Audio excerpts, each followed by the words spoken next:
Alright, welcome to Gamer News. Today we're covering the top story for today.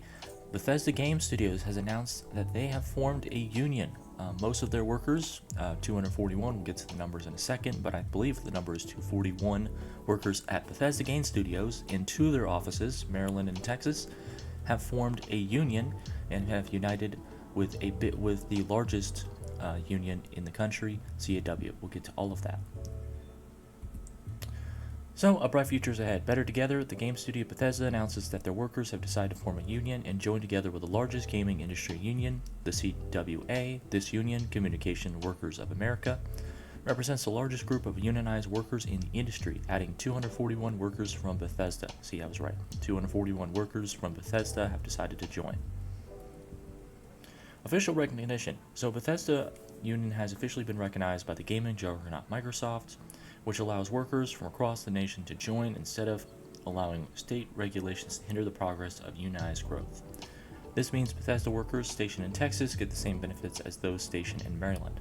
So this is a big problem because many states, as we know, we live in the United States, which is basically a confederacy at this point. Every state operates as its own basic country at this point, and that means that all of them have different rules when it comes to union membership. One of the harshest states in the union to form a union is Texas, where union workers have to go through a lot of different officially recognized tests.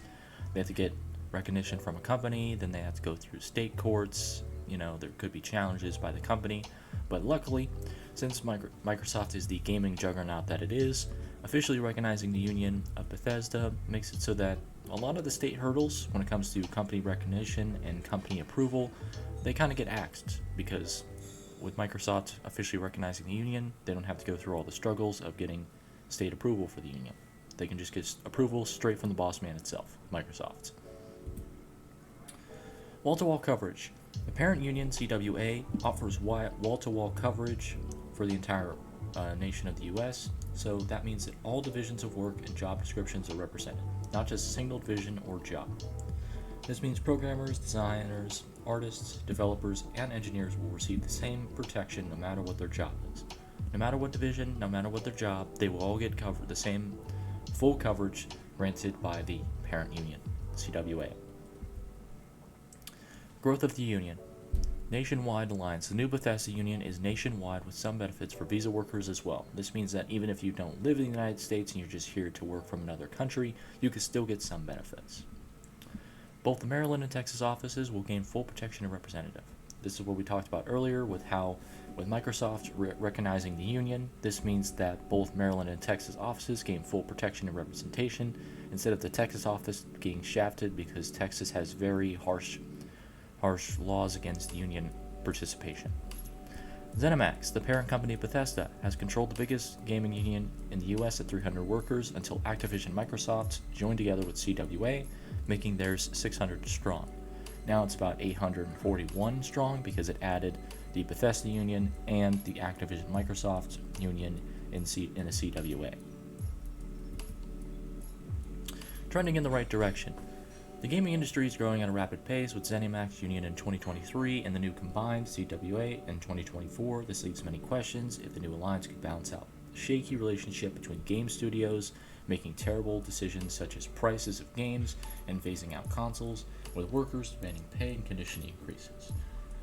So what do I think is going to happen here? Well, I think that this is definitely going to empower the Bethesda workers. This is going to definitely help the artists and designers who I think have been shafted recently with the new AI systems with the new AI art trend, which I disagree with, because AI art, even though it's cheap and effective and maybe I use it, but I don't really value it that much. I just get it as like a reference, and I'm like, hey, AI, make a reference of a orc with a chainsaw, and then when I'm actually paying for art to be made for a game, I go to a commission and I say, hey, this is a reference I want for this character, but can you add like more detail, because the AI art obviously is just a basic template. It doesn't really have any like specific designs that are good. It's just like, hey, we'll just put an orc here, and we'll just Photoshop a chainsaw in, and then it'll be done. That's usually how AI works at this point. Same thing for designers. Obviously, AI is also ruining their development. Programmers, we talked about programmers. Engineers, not that much. AI really can't develop a computer yet. It doesn't really have the physical. It's more digital. So digital designers have their work cut out for them. They're going to need protection. Artists are the ones getting attacked right now because of the AI art trend.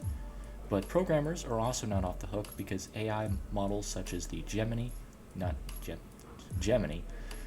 Google Gemini, and ChatGPT are moving into the coding scene. They're trying to work on their models. Like if you say you want to make a basic mobile game, they want to make it so that their AI program can actually make mobile games.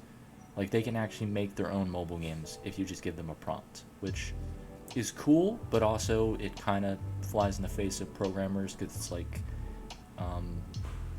why would you need a programmer if an AI can just program it the same game? But that obviously doesn't make it right because programmers can make the games more interesting, make it more fun. The AI is just copying off other people. So I don't know, the AI trend is kind of just dumb. I mean, it doesn't deserve to exist, but I mean, if it's AI programs are basically cheap, they only cost energy, and if you don't have to pay the AI to do anything. You just give it a task and it works for free most times. But when you look at an employee, you have to actually pay their labor. So gaming studios are trying to get cheap, trying to use AI for more stuff. They're also trying to make their games higher price, even though they're not paying their workers higher wages. So just trying to squeeze all the profit margins while screwing over the people that actually work at their companies. So who's next? The combined CWA includes workers from Bethesda, Microsoft, Activision, as well as ZeniMax. Could Bungie, Riot, or even Epic Games workers be next? For Bungie, I think it may happen. The whole Destiny 2 stuff is making Bungie look really bad right now, considering that they laid off a bunch of their employees. I think Bungie, with all their employees now it's becoming more focused on the employees rather than the employer. The company's now becoming more of a democratic company. I think they could join a union or make their own union at this point. Riot Games is a little in the mix here. Riot Games is kind of the middle ground. Yes, they could form a union. Yes, they probably should join a union. I mean, all of them should join a union, but for most likely, it's probably Bungie.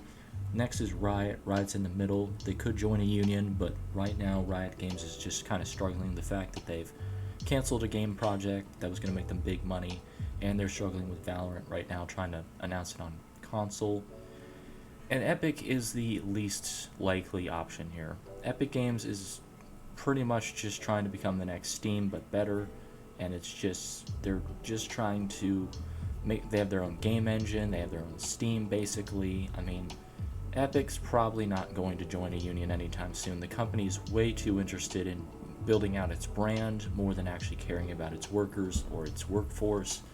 It only cares about the games it makes. It does not care about its workers right now. So I don't think the Epic Games workers are going to be forming a union. And even if they did, I don't think it would get approval. But it's all up to you guys. Comment down below which game studio y'all think will be the next to unionize. Thank you guys so much for watching. And like if you like, dislike if you don't, subscribe if you like it. And I'll see you guys next time. Toodaloo.